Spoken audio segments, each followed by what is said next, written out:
చెబుతున్నాయి ఆ పార్టీ వర్గాలు. అంతేకాదు ప్రత్యామ్నాయంగా మరో కార్యక్రమం చేపట్టాలనే ఆలోచనలో ఆ పార్టీ ఉన్నట్లు తెలుస్తోంది. ఏదో ఒక కార్యక్రమం చేపట్టకపోతే శ్రేణుల్లో స్తబ్దత తప్పదని యువనేత భావిస్తున్నట్లు చెబుతున్నారు నేతలు. అయితే వైఎస్ఆర్ కాంగ్రెస్ కొత్త ప్రణాళిక ఏమిటి? వైఎస్ఆర్సీపీ ఏ యాత్రను చేపట్టనుంది? అన్న వదిలిన బాణాన్ని అంటూ పాదయాత్రతో వైఎస్ఆర్ కాంగ్రెస్ శ్రేణుల్లో కొత్త ఊపిరి పోసింది షర్మిల. అయితే రంగారెడ్డి జిల్లాలో ప్రమాదవశాత్తు కాలికి దెబ్బ తగలటంతో పాదయాత్రకు బ్రేక్ పడింది. 6 వారాల రెస్ట్ చెప్పిన వైద్యులు పాదయాత్ర చేసేంతగా కోలుకోవాలంటే మాత్రం 2-3 నెలల సమయం పడుతుందని స్పష్టం చేశారు. దీంతో పార్టీ నేతలు ఆలోచనలో పడ్డారు. ఏ కార్యక్రమం లేకుంటే శ్రేణుల్లో స్తబ్దత వస్తుందని ఆందోళన చెందుతున్నారు.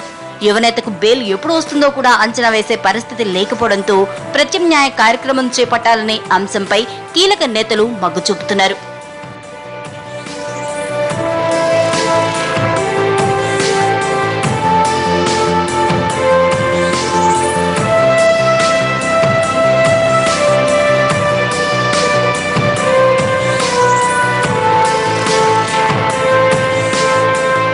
అసెంబ్లీ ఎన్నికలకు మరో ఏడాది మాత్రమే సమయం ఉంది. ఇప్పటికే ఇతర పార్టీలు ఎన్నికల కసరత్తు ప్రారంభించాయి.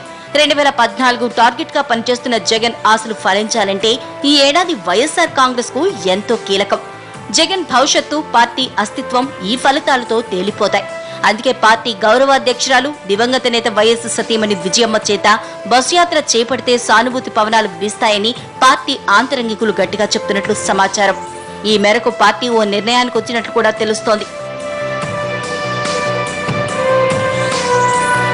అయితే యాత్ర ఎక్కడి నుంచి ప్రారంభించాలి, ఎంత దూరం ప్లాన్ చేయాలనే అంశంపై క్లారిటీ కోసం కసరత్తు చేస్తున్నట్లు సమాచారం.